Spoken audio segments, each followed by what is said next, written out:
नमस्कार दर्शक बंधु, आज आम जानिबा मकर राशि व्यक्ति मानक पई 22 जून 2026 ठारू 30 जून 2026 पर्यंत समय किपरि रहिबो।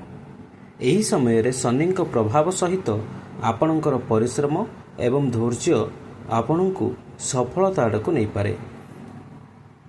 मकर राशि व्यक्ति माने साधारणतः परिश्रमी, दायित्ववान एवं लक्ष्यमुखी होइथांती।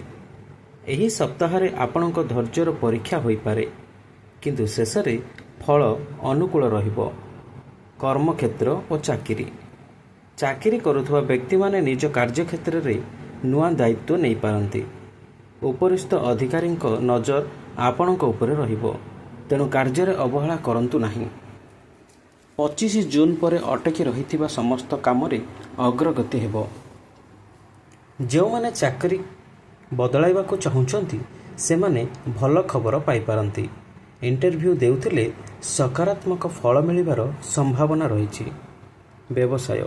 ବ୍ୟବସାୟୀମାନଙ୍କ ପାଇଁ ଏହି ସମୟ ମଧ୍ୟମରୁ ଭଲ ରହିବ।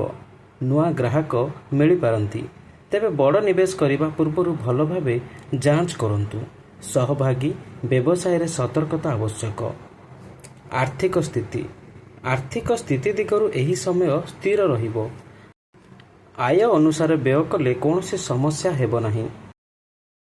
ଅନାବଶ୍ୟକ ଖର୍ଚ୍ଚରୁ ଦୂରେଇ ରୁହନ୍ତୁ। ପରିବାର ଓ ପ୍ରେମ। ପରିବାରରେ ସାଧାରଣତଃ ଶାନ୍ତି ବଜାୟ ରହିବ। ପରିବାରର ସଦସ୍ୟଙ୍କ ସହ ସମୟ ବିତାଇବାର ସୁଯୋଗ ମିଳିବ। ଦାମ୍ପତ୍ୟ ଜୀବନରେ ପରସ୍ପର ବୁଝାମଣା ବଢ଼ିବ। ପ୍ରେମ ସମ୍ପର୍କରେ ଥିବା ବ୍ୟକ୍ତିମାନେ ନିଜ ସାଥୀଙ୍କ ସହ ଭବିଷ୍ୟତ ଯୋଜନା ନେଇ ଆଲୋଚନା କରିପାରନ୍ତି। ଛାତ୍ରଛାତ୍ରୀଙ୍କ ପାଇଁ ସମୟ ଅନୁକୂଳ ରହିବ। ପଢ଼ାରେ ଏକାଗ୍ରତା ବଢ଼ିବ। ପ୍ରତିଯୋଗିତାମୂଳକ ପରୀକ୍ଷା ପାଇଁ ପ୍ରସ୍ତୁତି କରୁଥିବା ଛାତ୍ରଛାତ୍ରୀମାନେ ଭଲ ଫଳ ପାଇପାରନ୍ତି।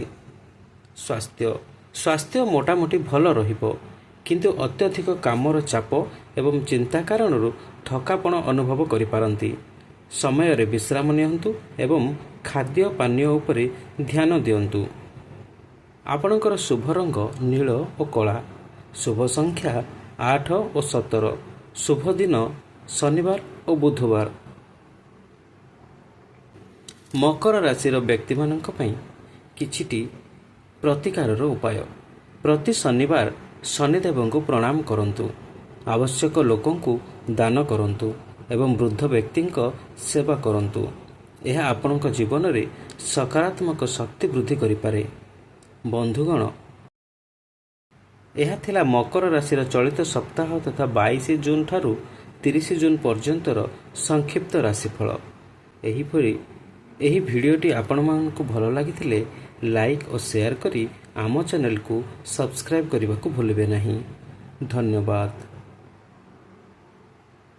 Bureau report, silk city local.